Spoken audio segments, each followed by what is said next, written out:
on, everybody? Welcome to Cocktails in the War Room, episode 147.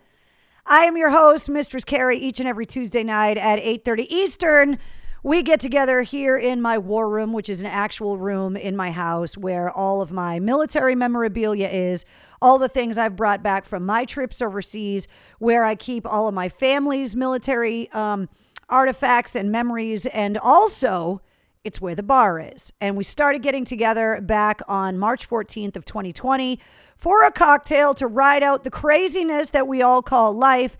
And we thought maybe it would be a temporary thing. And here we are 147 episodes later. So if you are new to Cocktails in the War Room, allow me to welcome you to the Cocktails in the War Room family. That's what everybody that's been joining me here in the War Room since last March calls themselves. They are the War Room family, and we would like to welcome you properly. So if you are new to the War Room, you got to let us know in the comments. Let us know how you found out about the War Room. Let us know where you're watching from. Let us know if it's your first episode so that we can properly welcome you. The other thing I'll tell you is that you need to go to mistresscarrie.com, like maybe open another window on your computer or whatever it is that you're doing. Go to mistresscarrie.com, go to my blog, and scroll all the way to the very first post in my blog, and there is something you will find called the Dictionary. The dictionary is all of the inside jokes. It's basically a glossary of everything we have going on here in the War Room. It's all of the inside jokes, the terms, things that have come up over the War Room that have been funny and kind of accidents or happy accidents, as I call them. And they are explained and defined there so that you can catch up and we don't leave you behind. So a lot of people are commenting, what's up, everybody at the boat? We'll be seeing you very soon. We got to talk about episode 150 coming up in a few minutes. Lots of people commenting on the picture that the Maine Hair Lounge and my hairdresser Linda put up on Facebook today. She took that picture yesterday. So if you're wondering why my hair is not curly, it's because I went and saw Linda yesterday. And only she is able to make my hair look like that. I don't know how she does it. It's some kind of sorcery, some kind of wizardry. She has some kind of powers from the occult. I don't know what it is, but she is able to make this curly. It's not something that I'm very good at. So that's where the picture is. Rihanna says, great to see you at Andy's book signing. Thank you very much. It was great to see you too. Michelle, don't worry about being late. Welcome to the War Room family. Enjoy the show. Welcome, Ryan. Everybody's commenting, welcoming you to the War Room. We get together every Tuesday night at 8:30 Eastern to kind of talk about the week, to stay in touch, to talk music, to talk current events, to talk about the Mistress Carrie podcast. Got a new episode coming up tonight at midnight that I'm going to tell you guys all about. So first of all, if you're new to the War Room, there's a few things that change every week. And then there's some things that are pretty predictable. Usually my t-shirts change every week. I have quite an extensive t-shirt collection. Tonight, I decided for all the Rangers to sport my Ranger t-shirt that they gave me. So want to say what's up. Rangers lead the way. Cheers to all the Rangers out there, and thank you for the t-shirt.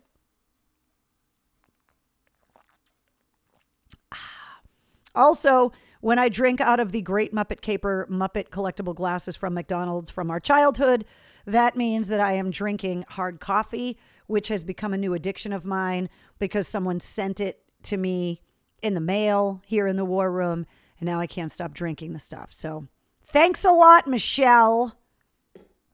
But the stuff is delicious. If I'm drinking out of a copper mug, that means I'm usually drinking a Moscow Mule, and I have a big giant skull mug that if I'm drinking out of that, it's usually Fernandez's Sangria, who's been on vacation, by the way. When you retire from federal service and military service, you get to take a long vacation, which is where Fernandez has been lately. So,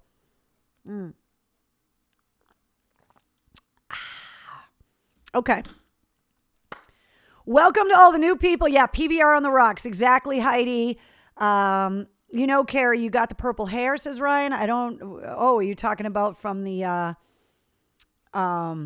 picture on Facebook? Exactly. Michael's saying welcome to Ryan. Jeff says cheers. Let's see. Ryan, you got to let us know. I must have missed your post where you're watching from. And if this is your first episode of the War Room, That's pretty cool. I want to know how you found out about it. So if you're listening to the new Mistress Carrie radio show, or if you found the podcast first, exactly where you found it. But the super secret sangria does rule, Tracy. I totally agree. Drinking iced coffee, says Monica. Fernandez has gone full Fernandez, says Eric. And you're drinking out of the 100 ouncer. Shit has hit the fan. Yeah, Brito, you know exactly what I'm talking about. The 100-ounce giant mug. Yeah, my Packy is still out of the hard coffee, says Donna. Yes, Mark, don't jump ahead. Absolutely. So the first thing that I wanted to do, there was a vigil tonight in Massachusetts, and we have all seen the news. And so I wanted to pay tribute. Hold on, I wanted to move these over here.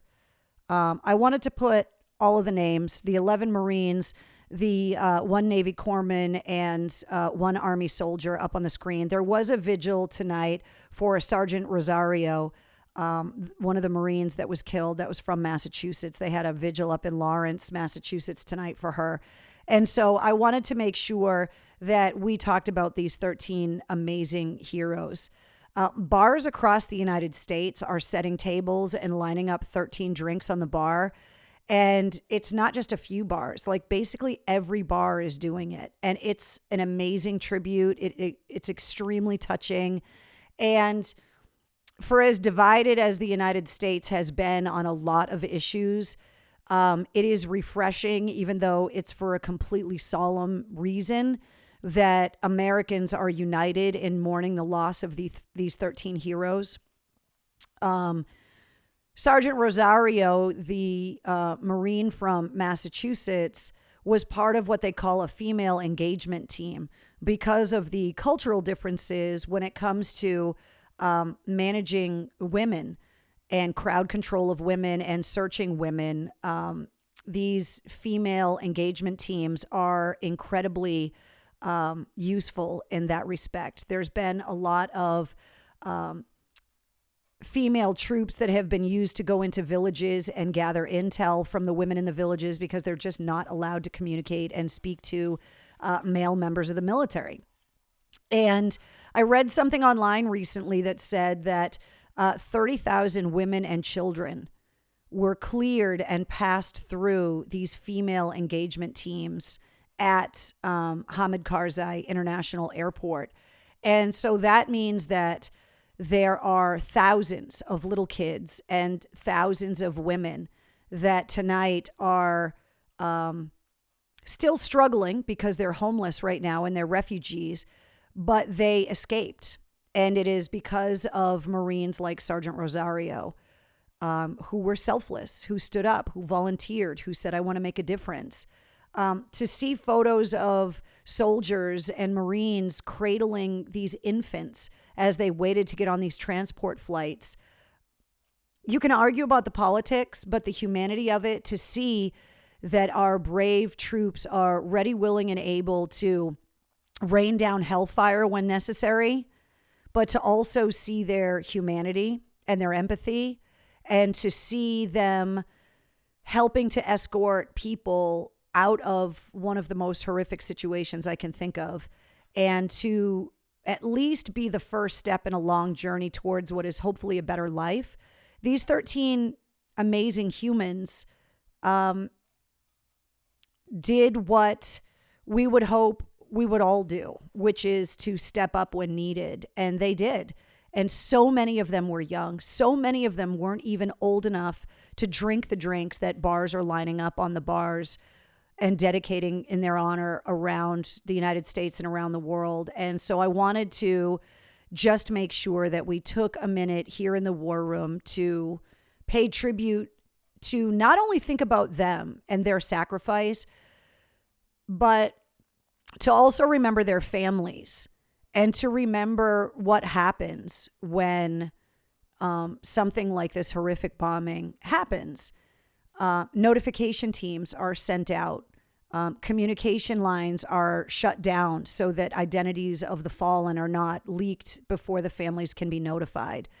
People are woken up in the middle of the night by the doorbell, and I cannot think of anything more horrifying. when you know that a loved one is in harm's way, far away from home, and to have the doorbell ring. Mothers have lost their children. Partners have lost the love of their life. Children have lost their parents. And they did that because we asked them to.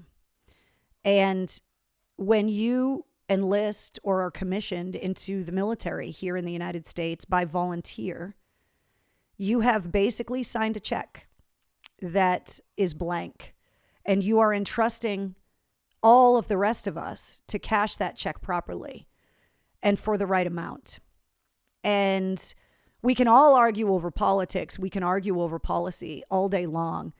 But there are people serving in the military that enlisted and were commissioned 4 presidents ago, 5 presidents ago, some as recently as this year or last year. And they have entrusted us to pay that and spend that check and cash that check properly. And it is incumbent on all of us to do the right thing. And so the reason why I wanted to talk about this tonight is not because I'm going to argue the politics of what's been going on the last couple of weeks, but because I want to remind everybody that when you make the conscious choice on election day not to vote, these are the people you're letting down. These are the people who signed that check already, and you are negligent in your duty to be active enough in the process to determine who cashes it in for how much. And so I would implore you that if you are not registered to vote, I would beg you to get more involved in what's going on because of these 13 heroes. They expect that, and we need to be worthy of their sacrifice. I have seen so many posts from Gold Star family members and so many posts from veterans asking why they lost a friend, why they were injured, why their brothers and sisters in arms were killed in the line of duty. And we need to do better as a nation to be worthy of that sacrifice, because if we're not, then what are we doing? So I wanted to raise a glass to them tonight to acknowledge their sacrifice, to acknowledge the sacrifice of their families, and to pledge each of us to do better and to do something in their honor, as small as it may be, as generous as possible, but to pay tribute to what they did. And I can only hope that as the years go on, that we will learn the stories of these children. And I can only hope that one of these kids that got out of there, especially some of these little girls that were able to escape Afghanistan before the Taliban took over, that they're going to grow up to be doctors and nurses and engineers and scientists and teachers and artists. And they are all going to make the world a better place, because that is a legacy.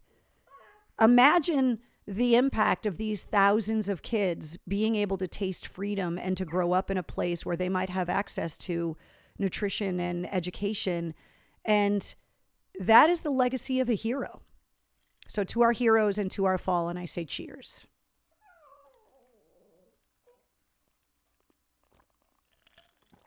Yeah, it's not about politics. Our military is not a political thing. Civilians are politicians. Military is not politicians. Hey, Wednesday, are you going to come over here and say hi? Come here. Come over here. To anybody that's new to the War Room, hey, sit down and stop being fresh. Allow me to introduce you to my co-host. You want to back up so you can say hi to everybody? Sit down. This is my co-host, Wednesday. She joins me each and every week here in the War Room.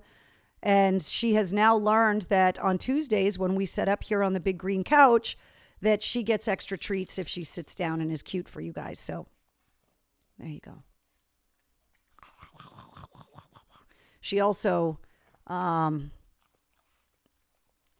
has been keeping me company lately and really cheering me up. I don't know about you guys, but the last year and a half, having a pet has been life-changing, especially when the news is really bad and when it's really difficult. Having a pet that just wants to love you has been amazing. So, here you go. her best friend is visiting. They're having a play date. Right, Zero? Are you guys having a play date? Wednesday, do you want to say hi to everybody? They're up here. See them? Say hi. Up here. Are you trying to give me your paw? Can I have a high five? Thank you. What about the other side? Other side. No, I want that one. Thank you. Okay. Dogs make everything better.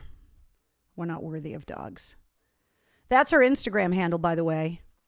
If you want to find her on Instagram, sit down nicely. Can I have your paw? Can you get down?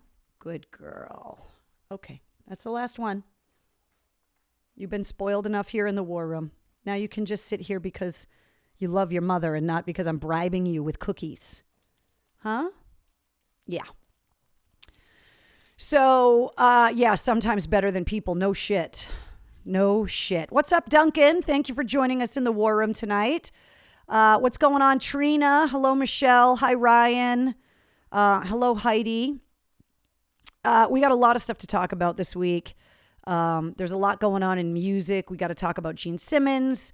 We got to talk about some of the tours that got announced. First, let's recap last week's podcast episode.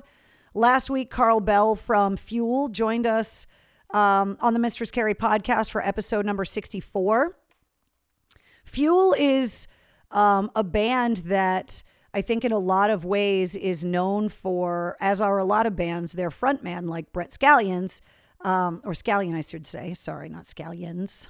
And when bands change lead singers, sometimes people don't understand why lead singers need to change.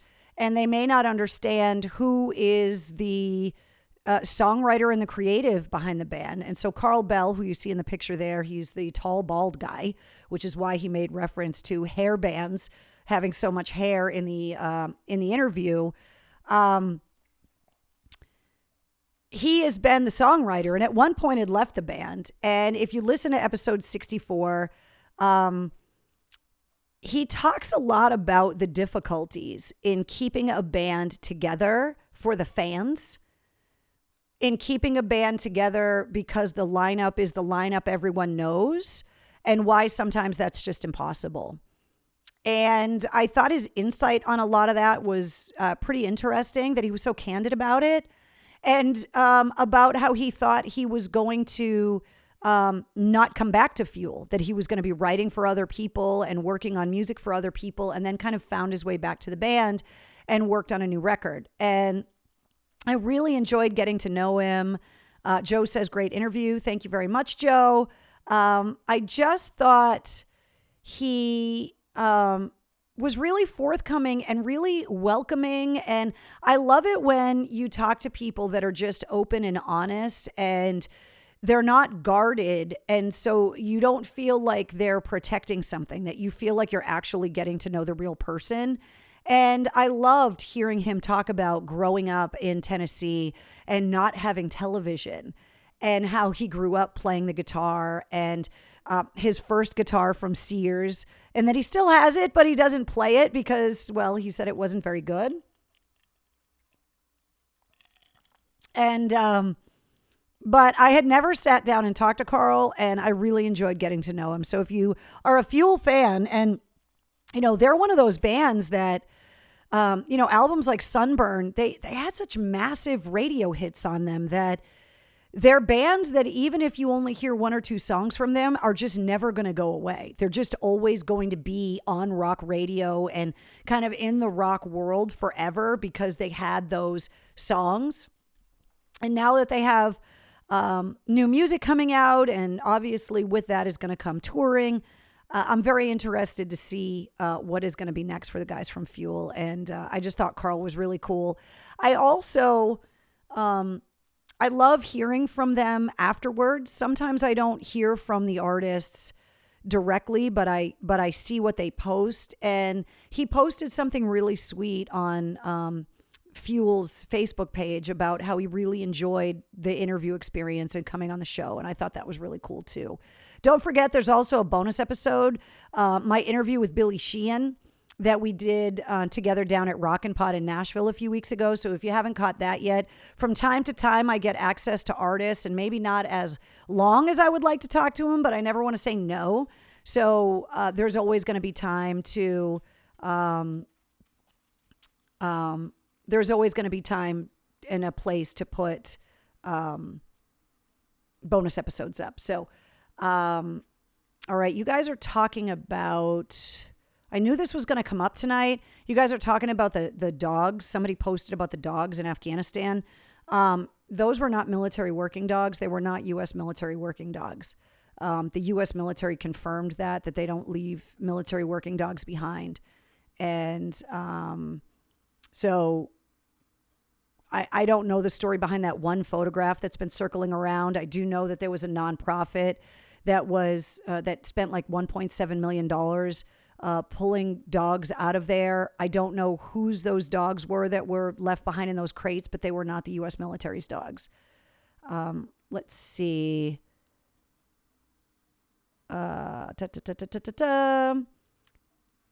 Did you get my link to the Dee Snider interview? What about the other bonus episode with Melissa, thank you. So the reason why I didn't put that up here, Melissa, is because I didn't want to put his picture up. So there is also a bonus episode of the podcast that came out on Sunday night that is with a gentleman named Nangal. Thank you for reminding me of that, by the way. I meant to talk about it, but I didn't want to put his picture up. So when I was in Afghanistan, which, by the way, I left for Afghanistan 10 years ago this weekend, which is just crazy. When I was in Afghanistan, the commanding general for the area that they called the Ring of Steel in and around Kabul and all of the interlocking bases around Kabul was being commanded by General Jack Hammond, who was from Massachusetts. And there were all of these different bases that I visited around Afghanistan. One of the bases that I visited was a place called Bala Hissar. And I talk about it in the bonus episode of the podcast that came out Sunday night. Bala Hissar was a Genghis Khan palace 1,000 years ago. And even though it's on the top of a mountain, there are taller mountains around it. And Kabul, downtown Kabul, is kind of underneath Bala Hissar. The view up there is spectacular. There's a ton of pictures of Bala Hissar up in my photo galleries on this Facebook page. It's called AAF to Afghanistan. If you want to scroll through, there's hundreds of pictures there. Bala Hissar was this really strange little outpost. There were troops from Massachusetts there, and there were troops from Mississippi there working together. The reason for this small base was because of its geographic location. So the Americans controlled the top of this mountain where the ruins were, and they had an outpost there. And the reason for having that outpost was General Dynamics and some other military contractors needed to be able to post what was called an aerostat balloon.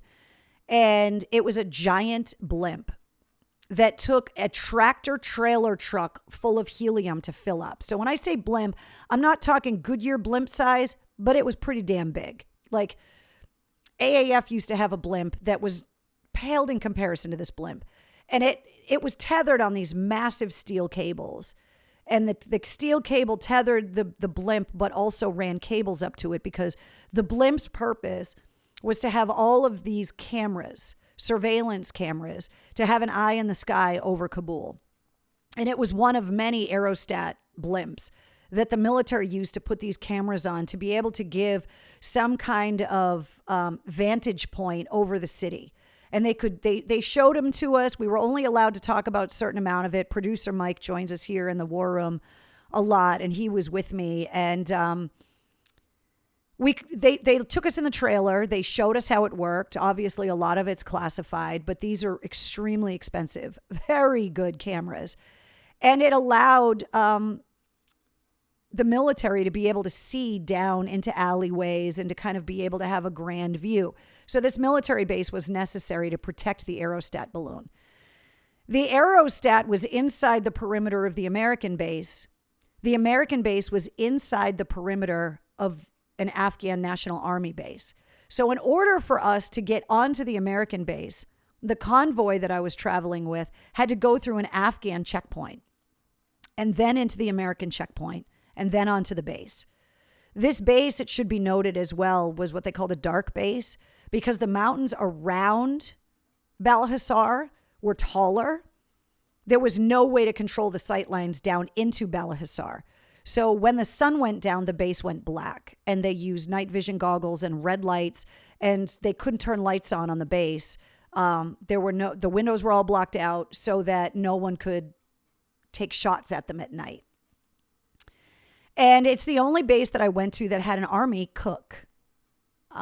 Everything was trucked in during the day, and the army cooked themselves as opposed to having military contractors having a chow hall with a cafeteria style thing. Nangal, long story short, was the base interpreter. And he was a young guy in his 20s, well-dressed, handsome, proud. And he lived in Kabul and came to work on the base, translating for our troops, translating for the contractors. And when Mike and I arrived to spend all day with the guys at Bala, one of the things that we did was interview some of the soldiers, not only the Massachusetts soldiers, but the Mississippi guys as well. We also filmed a video because the Dropkick Murphys were playing at Fenway Park while we were in Afghanistan and asked us, they played 2 nights, so they asked us to introduce the Dropkick Murphys on the Jumbotron at Fenway. One of the nights we did that from the platform of the aerostat at Bala. And if you go on YouTube and you search Mistress Carrie Afghanistan Dropkick Murphys, you'll see us at sunset on this giant rotating platform. And we were on the Jumbotron at Fenway introducing the Dropkick Murphys, and it was very cool. So I sat down to talk to Nangal. I had about 10 minutes with him to talk to him about what his experience was like translating for the Americans, to talk to him about what his dreams were for his home country, to talk about what he thought about the Americans being there in the first place, and to talk about his hopes and dreams. And I found that interview over the weekend with everything going on in the news, and it seemed so timely to put it back out there because his optimism, his pride in his nation, his pride in his work for the coalition forces,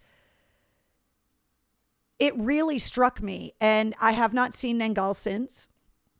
I have no idea if he stayed in Afghanistan. I have no idea if he survived. I do not know what happened to him. But a lot of people have opinions about what should happen to the Afghans that worked with the Americans. And I thought, for no other reason than at least now you can say you heard from one of them yourself, that bringing the interview back was important. And so 10 years ago, we took pictures together and stuff. And just because of everything going on, I just didn't want to put the picture up here. I didn't want to post it online again because in the off chance that Nangal was still in Afghanistan and trying to get out, I just didn't want to post his picture. But if you have not listened to the interview, it's not very long. Check it out because he was just a really sweet guy. And I loved his optimism. You know, I asked him point blank questions like, how do you feel about America being here? And when do you hope we leave? And what do you hope happens when we leave? And so, yeah, if you haven't listened to it yet, please go and listen to it. So there are a couple bonus episodes up there. There's the Afghan interpreter episode. There's the Billy Sheehan episode. And then obviously last week's episode was Carl Bell from Fuel. This week's episode, I think you guys are going to be extremely happy about. People that have Mistress Carrie backstage passes already know, but episode 65 of the Mistress Carrie podcast that goes live tonight at midnight features Brent Smith from Shinedown, who was guest number 1 on episode number 1 of the Mistress Carrie podcast. Brent Smith and I talked today because we wanted it to be as close to release time for the podcast as possible. This Friday, Shinedown's film, Attention, Attention, which is based off of their 2018 album. It's a story album, a conceptual album, as he calls it, is coming out on Apple and Google, and you can check it out on video on demand services. But Brent Smith decided to come back on the Mistress Carrie podcast, and I always love having him on the show. It was great to catch up with him. It's the first time that we've talked in front of microphones since he was on the show last June. And so we've got a lot of catching up to do. I got a little bit of dirt on the new Shinedown record. We talked a little bit about touring and about some of the things that the band is doing in order to get the tour out on the road this fall with the Struts and 0936 and Aaron Jones. We also had a pretty long discussion about Jonathan Davis because, as you know, he tested positive for COVID. And even though he is now negative and back out on the road, he is still struggling with some of the repercussions from having COVID, even though he was fully vaccinated. But Jonathan Davis is an asthmatic. And so after playing the bagpipes and jumping around the way that he does on stage, they put a throne on the stage for him to be able to rest, and also an oxygen mask on the stage that he has been seen using at some of the shows. But he didn't want to cancel any more shows. And he wanted to get back out there. And also Brent and I talk about it in this episode a little bit. As we're learning more and more about COVID, one of the things that we could all do a little better at as we sit here on a Tuesday night drinking here in the War Room is to try and take our health a little more seriously. And I think all of us can agree that maybe we could do a little bit better, 5% better, 10% better at taking better care of ourselves and improving our diet a little bit. Because the healthier we are, the stronger we're going to be to fight the virus if you get it, and also to ward it off if you get exposed. So I'm super excited that Brent Smith is back on the podcast. She says, talking about a healthy lifestyle while she drinks Pabst Blue Ribbon hard coffee here in the War Room. But you know how Brent and I are. Every time we get together and talk, we've just known each other for so long. I also asked Brent, and I don't want to talk about the episode too much because I want you to hear it from him, but I also talked to Brent because Shinedown has, over the years, done so many USO shows and have traveled around the world, performed in Iraq for our troops, performed in Kuwait. Are you coming back up Wednesday? And he has a very special message to all of our veterans and our troops on this week's episode as well. Are you going to come back over? Come here. What are you doing? Thank you for the kisses. Thank you. I don't know why you're licking my hand, but my hand is going to be very soggy. Thank you. I don't know what all those kisses were for, but thank you. Are you just hoping that you're going to get more cookies out of me? Because they're all gone. You know that, right? Can we show everybody how I rub your belly? Come here.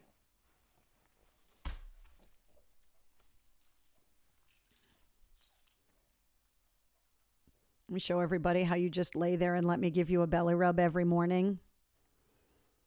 This is what she does. She just lays there. She just lets me do it. She'd lay here for 30 minutes as long as I'm rubbing her belly, right? Feet in the air, not even giving a shit.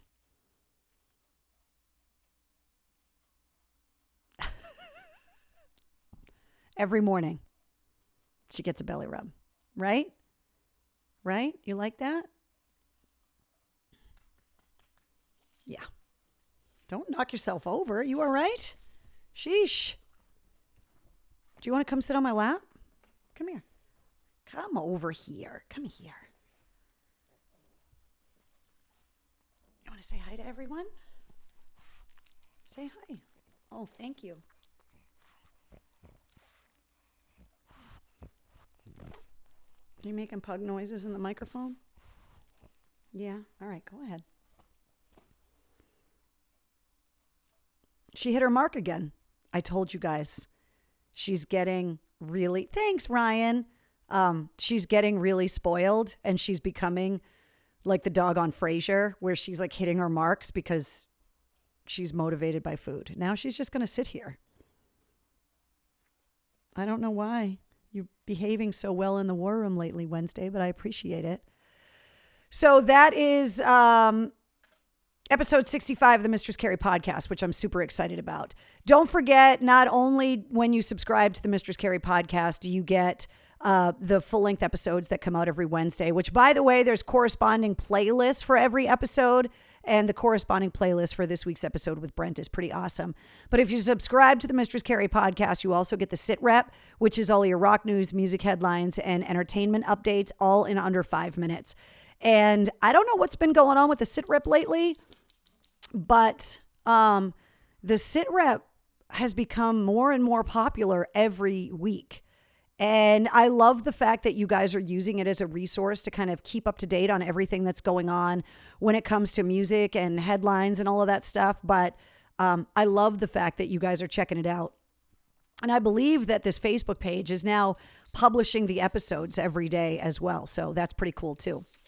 I want to remind you guys about just some of the places that you can go and listen to the Mistress Carrie podcast and the Sit Rep as well. Those two are playing tug of war in there. This is just a sampling of some of the places that you can subscribe to the Mistress Carrie podcast. Search for the Mistress Carrie podcast wherever it is that you listen to podcasts. And right here is the logo and the artwork. So if it's got that on it, you know it's legit. Or you can just go straight to mistresscarrie.com because there are players there. And you can, if you don't know how to listen to podcasts, you don't understand how they work, just go to my website, click play on the episode you want to hear, and that's all you got to do. We are holding steady at 114 countries, and our neighbors to the north in Canada are continuing to be the number 2 audience for the Mistress Carrie podcast. So we want to say what's up to all of our Canadian listeners as well. Wednesday, what? Did you just bring in the ducking stingray? Do you want to bring that over here? Come here. Bring it over here. Give me that. Come here. You want to show everybody your stingray? Come here. Oh, well, Wednesday's best pal has just made a cameo appearance for Cocktails in the War Room. Say hi, Zero.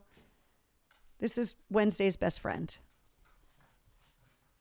Zero, you can't. You got to say hi to everybody up here.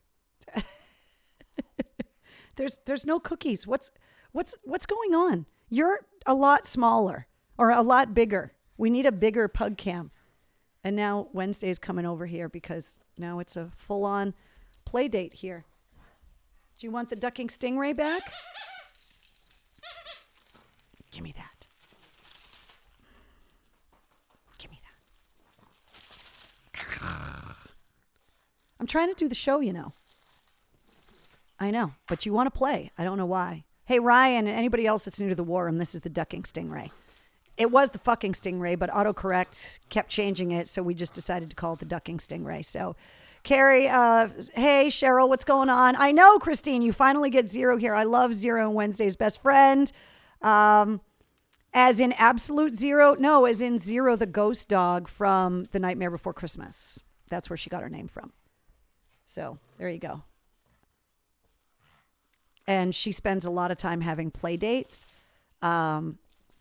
Zero's dad is someone that I was embedded with in Afghanistan. And so we have maintained a 10-year friendship, and our dogs are best friends. And so she spends a lot of time hanging out with Wednesday. And I Zero sit. So that happens quite often.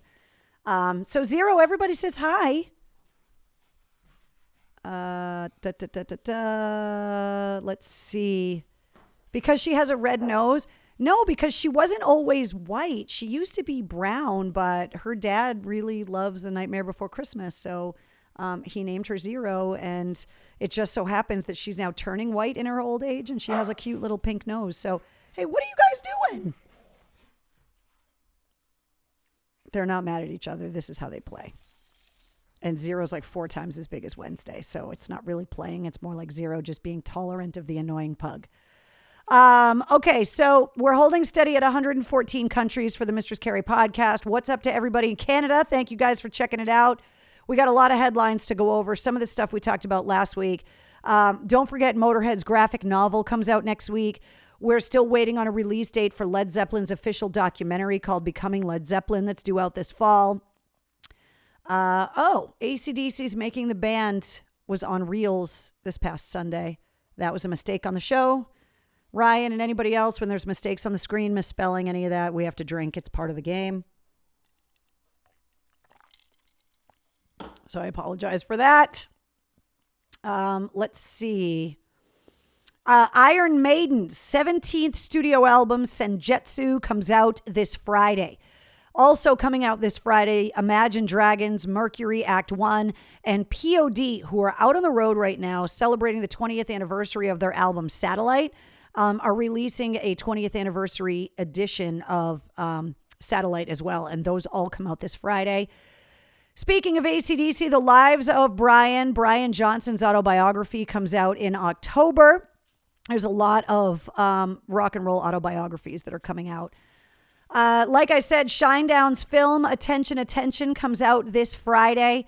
Daughtry's album Dearly Beloved comes out on September 17th. Tom Morello's solo album, The Atlas Underground Fire, that features appearances from everybody from Chris Stapleton to Eddie Vedder to Bruce Springsteen, comes out on October 15th.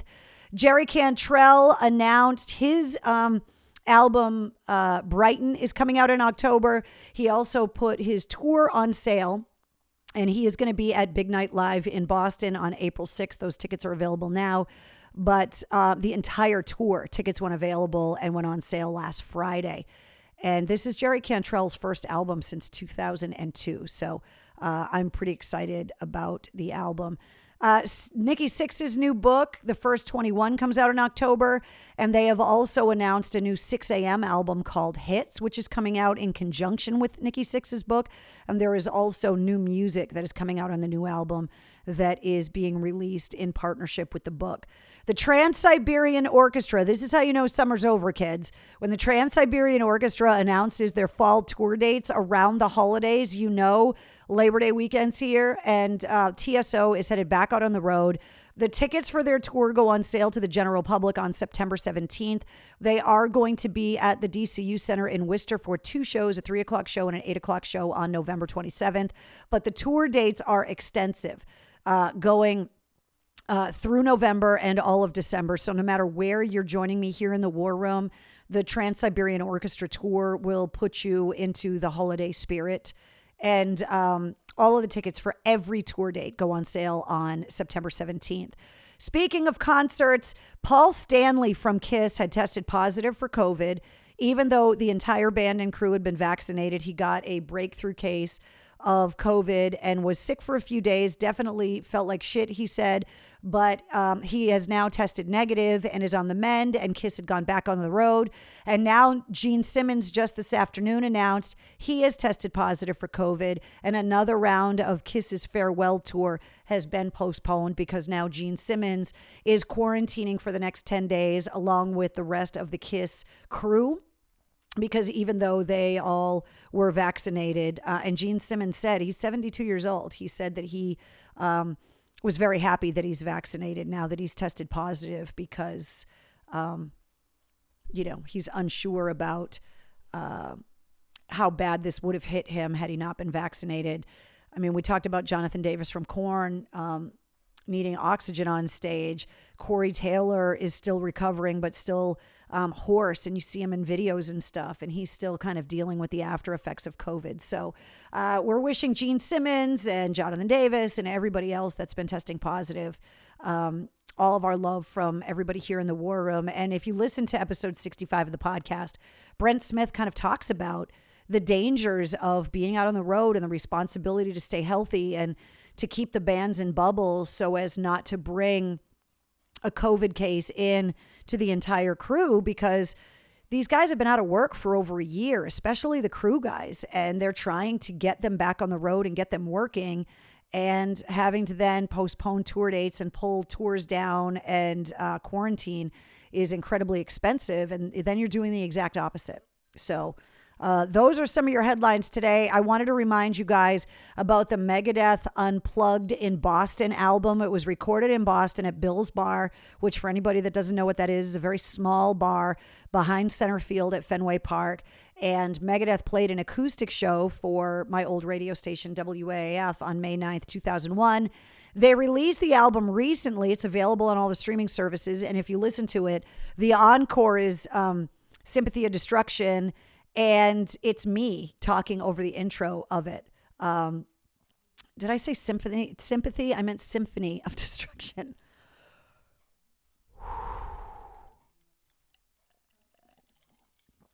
So if you haven't checked it out yet, you definitely got to check it out. My voice is about 7 octaves higher.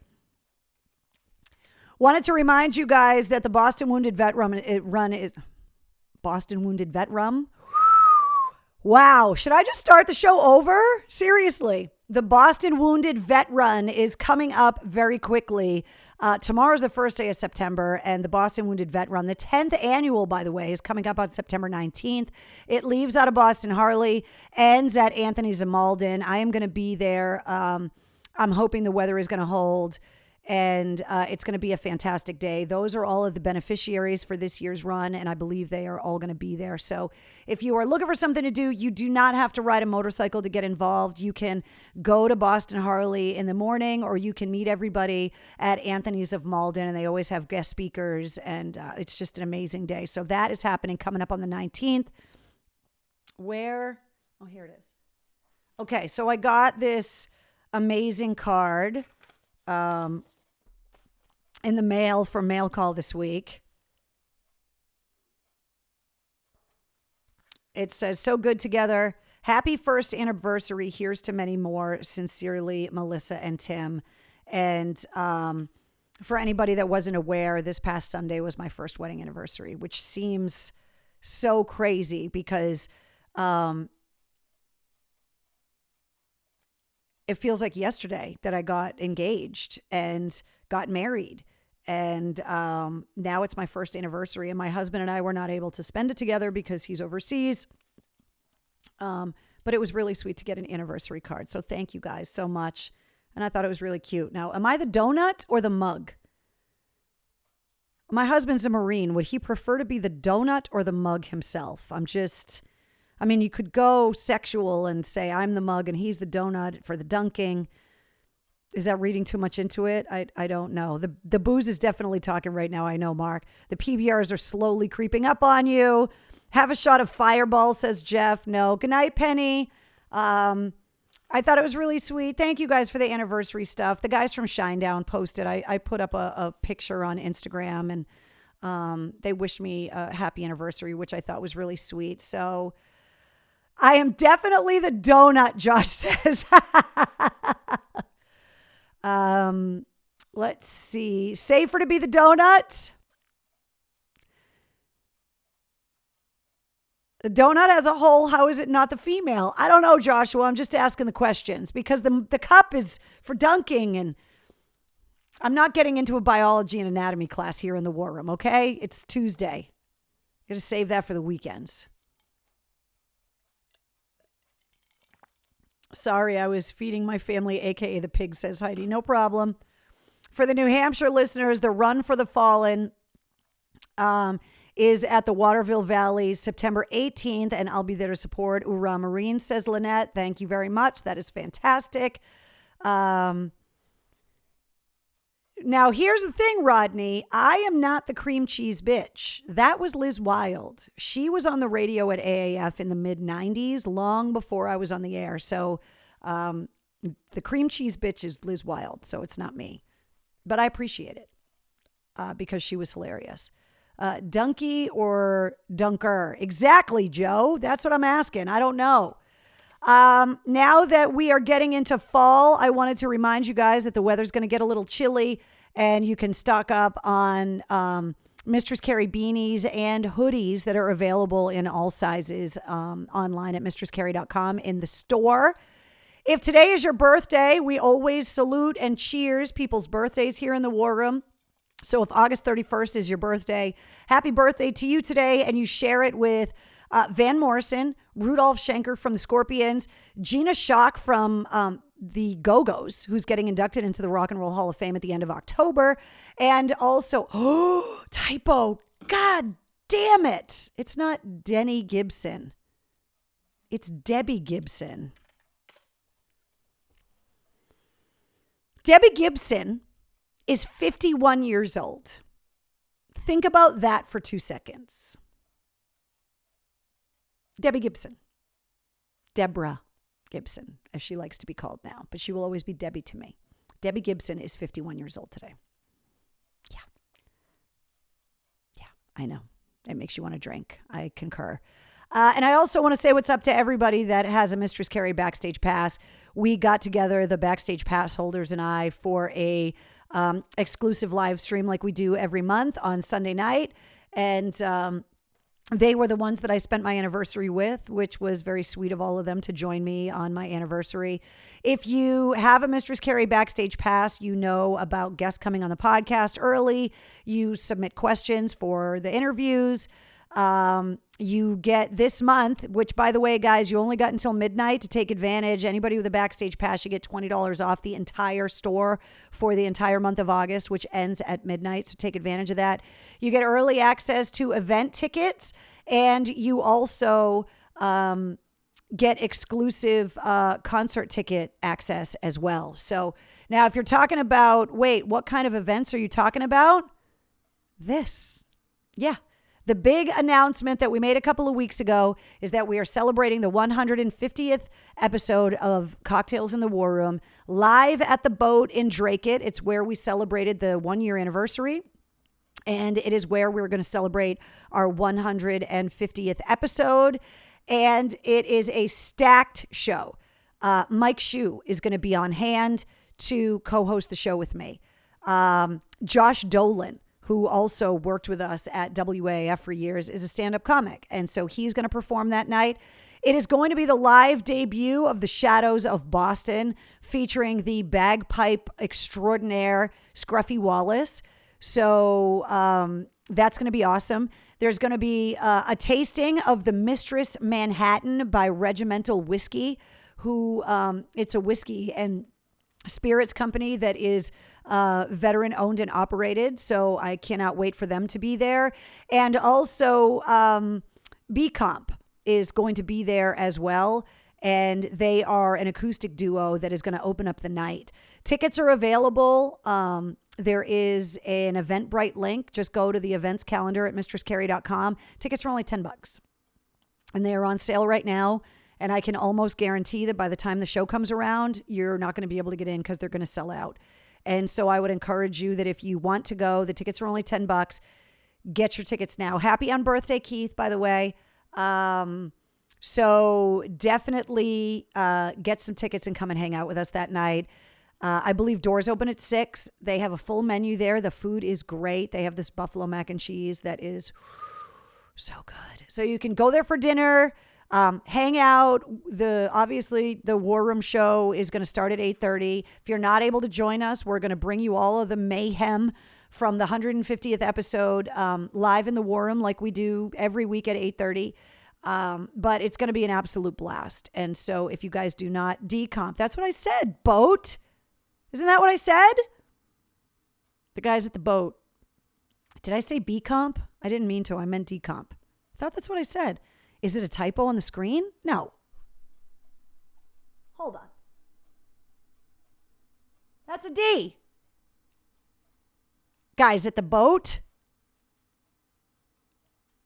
Yeah. There you go. I know what I'm talking about. Ryan says, I want to go. We'll get your, would that be a typo? No, Shannon, it was a false correction. What's the new exit number? Rodney wants to know. I have no idea. Ask the guys at the Boat. What's the new exit number now that they, no pressure, Josh Dolan, says Mark. Exactly. Will says shots, drink. Let's see. I thought you said B comp, says the guys at the Boat. I'm dead, deaf, even. Nope. D cup, Rodney says. That's a D. That's what she said, says Mark. A false correction. Yeah, it was a False. Mistaken correction. I've been vindicated. Yeah. So anyway, I can't wait to see all of you guys there. It's going to be a blast, and I'm hoping this is one of many, many times that we are going to be able to get together in person. I know that the world has been crazy. I know people are still very nervous about getting together in groups. And I know Tuesday night can be difficult if you are working early the next day. But if you can come, I would love to see you. And I know the band, obviously, for their first gig ever, would like to have the place packed. So come and hang out with us at the Boat, episode 150. It's happening September 21st. It's a Tuesday night at the Boat in Dracut. Go to the events calendar at mistresscarrie.com for all the links, all of the info. And the guys in the Boat are here in the War Room with us. Exit number changed. Don't even know, 294 Tingsboro Road in Dracut, Mass. The address, everything is on the event calendar. So what came in the mail call? I missed it, says Heidi. We got a really sweet anniversary card that we've turned into a sexual discussion about if my husband is the coffee mug or the donut, and if I'm the mug or the donut. I don't know. But it was really sweet that we got an anniversary card on our anniversary. So thank you. And he says thank you too. Just use your GPS, people, says Brianna. The show should be over by like 10:30, says the Boat. Yeah, we're not going to keep you all night. You guys know how the War Room is. As soon as this show gets over at the Boat, the band is going right on. And so it's not going to be a super, super late night. The band's not going to play for 3 hours. It's a Tuesday. But it's going to be a blast. So get your tickets. It's going to be fun. It's perfect. You are the mug, says Heidi. Heidi, you just...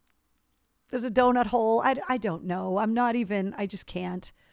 I can't even go there. So I just want to remind you guys of where you can find me on social. One of the things that I've started doing is I've started putting up little videos on TikTok. And I'm noticing that the TikTok page is kind of taken off because we're putting up little videos and clips of the interviews from the podcast up there. So I want to thank everybody that's following me on TikTok. As always, you can find me on Twitter, Instagram. You obviously found me on Facebook. And my YouTube channel is where all of these episodes of Cocktails in the War Room live after I go live on Facebook. So if you're looking for past episodes, you can find them all at mistresscarrie.com, but they are all up on my YouTube channel as well. Josh Dolan's joining us in the War Room. He said, I'll be doing a 2-hour set, so buckle up, Josh says. Yeah, Ryan, get your tickets. Just go, people, says Mike. If Mike is drunk with a bag of dicks at 9:30, you know what? I can't tell you that Mike is not Mike Shue. I can't tell you he's not going to be drunk with a bag of dicks at 9:30. I can't promise that. Do you even have that much material? Josh is cramming right now, okay? He's been locked in the house through a pandemic with an infant, okay? This is probably like a prison break for him. He may be uncontrollable. This might be the funniest night of his comedic experience. You could be in for a spectacle. So get there early. It's going to be a blast. Just don't go full cheese, it says Mickey. Good material. No, he said. Josh's 2-hour set is one long joke. Shue loves the dicks, says Josh. The dicks are delicious, guys. If you have not seen the bag of dicks here in the War Room, they're really good. Let's see. Let me know if you got my email message when you can. Okay, Richard, I will let you know. Julie says, what's up? Hello, Julie. Thanks for joining us here in the War Room. So I'm really looking forward to the party. I'm really looking forward to you guys checking out episode 65 with Brent Smith from Shinedown for the podcast. I think it's awesome. And I also just wanted to let you guys know that you're awesome. Because the last couple of weeks have been really hard. And I'm not going to speak for producer Mike, but the last couple of weeks have been difficult. The anniversary of us leaving for Afghanistan is coming up this weekend. We were there for 2.5 weeks. All of the footage of the airport has been strange for us. because we flew in and out of that airport, not on a military transport. I think a lot of people still don't understand. When we went to Afghanistan, we left out of Logan. We flew to England. We landed at Heathrow, flew from Heathrow to Bahrain, and then got on a commercial flight and landed in Kabul by ourselves. And the airport landing was kind of a mess because of customs and immigration and getting bags. And my bags got lost in England and I didn't have body armor. Let me tell you guys this story really quick before we go, just because everybody's talking about Afghanistan so much. So when Mike and I flew 10 years ago, Labor Day weekend, to Afghanistan, we had to bring everything with us. We had shipped 2,500 t-shirts overseas ahead of our arrival because there was just so much stuff to bring with us. We had to bring all of our recording equipment, all of our camera equipment, all of our computer equipment, all the cables, the batteries, everything we were going to need, along with the clothes and everything we were going to need for 2.5 weeks. But we also had to supply our own body armor, which was the same thing that my producer Joe and I had to do in Iraq 5 years before. And so I had body armor in my luggage. And when my luggage got lost in England, they were able to track it and it finally arrived in Afghanistan. But I was in Afghanistan for 2.5 days without anything, only what was in my carry-on. And I'm one of those paranoid people that always carries a change of clothes, a toothbrush, and some other small things in my carry-on. But I was carrying so much camera equipment, so many microphones, stuff that I could not check in my bags, that I didn't really have anything else, which means that I went shopping with Army snipers and Rangers at the PX on the base to buy underwear, which you can imagine how that was. Thanks, guys.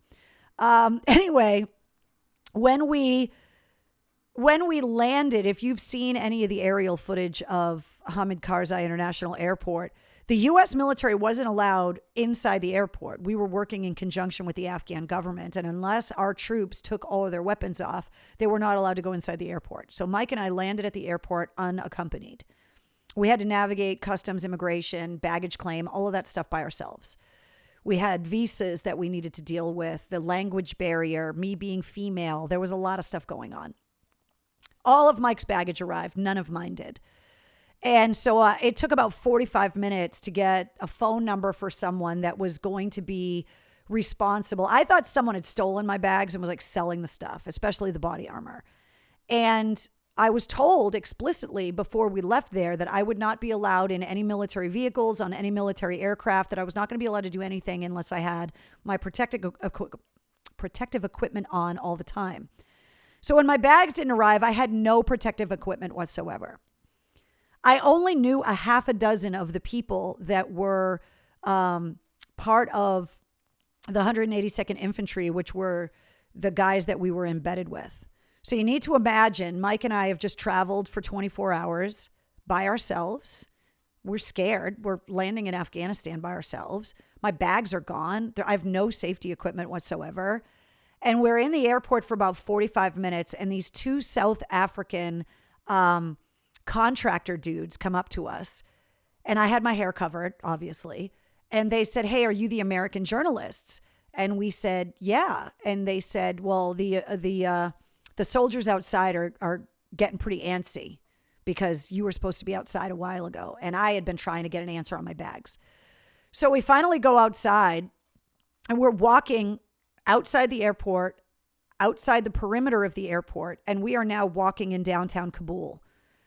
And I walk up to the QRF platoon, which is snipers, Rangers, just badass mofos that we were embedded with. And I'm kind of freaked out. We've been in Afghanistan for less than an hour and all my shit's gone. And I was like, "Guys, I don't have," they were like, "Get your gear on. We got to go on a convoy now. We got to get out of here." They were all amped up because they thought something happened to us in the airport. And I said, "Guys, I don't have my body armor. My bags didn't arrive. That's why we were late." And every single guy, this is the point of the story, every single guy in that platoon went to go take their body armor off. Now, this is in a place where IEDs, vehicle, VBIDs, whatever you want to call them, were very prevalent. These guys had seen a lot of shit before we got there. Every single one of them without hesitation went to go take off all of their safety equipment so that I could wear it in the convoy back to the base where we were going to be sleeping. And that is how we were welcomed into Afghanistan. And I had to wear someone else's equipment. And I will tell you that 45 minutes or however long that drive was through downtown Kabul was incredibly stressful for me because all I could think about was something was going to happen to us. And the soldier that gave me his equipment was going to get hurt because I was wearing his gear and I couldn't handle that. And when we finally got on base and I was able to give him his gear back, and when my gear finally arrived, I felt a lot better because I could not imagine having to look a family in the eye because their loved one was injured or killed because of me. That was day one. So the reason why I bring all of this up is that you guys have been such a huge support system for me. And there are a lot of people in the military community and veterans community that are really conflicted about a lot of things right now. And any and all support that we can give them, we need to give them. And you guys have been such a support system for me over the last year and a half that I just want to make sure before we get out of here tonight that you guys know how appreciated you are and how much I love you guys for just always having my back and being so wonderful with me and so encouraging. And, I don't know how I would have gotten through the last 18 months without you guys. So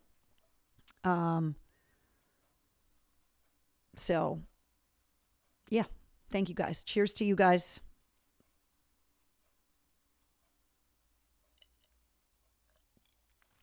All right. I'm going to let you guys go. Get your tickets for the party. Episode 65 featuring Brent Smith from Shinedown. A special message to all of the veterans and active military personnel from Brent in this week's episode. And I will meet you guys here in the War Room next week for episode 148. Holy shit. Who would have thought? All right. Can I hit the button? Why is that? I don't know why it's wiggling like that. All right. Good night, guys.